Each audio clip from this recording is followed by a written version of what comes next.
பார்த்தா கொஞ்சம் உங்களுக்கு மாதிரி தான் இருக்கான். இப்ப வாடி போடு கொஞ்சம் கை நீட்டு போடுங்க சார். எதுக்கு நீங்க காலையில ஒரு 5 லாரி போலீஸும் கொஞ்சம் கண்ணும் துப்பாக்கியும் அனுப்பிச்சிட்டீங்கன்னா கொஞ்சம் மேக்ஸிமம் ஓரளவு சமாளிச்சிடும் சார். ஆமா சார், ஆமா.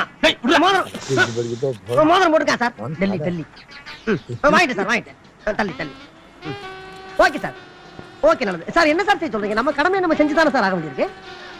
ஆமா, ஓகே சார். வச்சுட்டுங்களா? நல்லது சார். இருக்கிற ஜாமான் மட்டும் நான் கையில எடுத்து சார். Okay okay okay. காலையில உனக்கு விசாரணை கமிஷன் இருக்கு. அவங்க சொன்ன மாதிரி நான் வந்துட்டேன், நான் சொன்ன மாதிரி நீ வந்துரு. வரட்டா? ஏண்டா என்ன கேன பை நினைச்சியா? கைய விடு. அட கைய விடுயா. விட்டா ஓடிடுவே. ஓட மாட்டே. கைய விடு. நில்றா. நீ ஃபேமிலி. ஏயா அடிக்கியா? வீட்டை பாரு. பாத்தியா? அது அரண்மனை மாதிரி தான் இருக்கு. எங்கனே பா. இப்படிப்பட்ட பரம்பரையில பிறந்த என்ன வழி நடுக ரோடு பூரா கை நீட்டி அடிச்சிட்டு வர நீ. என்ன அடி இது? கையா இருந்தாலும் பரவாயில்ல, கட்டிய கையா வச்சுட்டு அடிக்கிறே. இறக்கமுள்ள உனக்கு.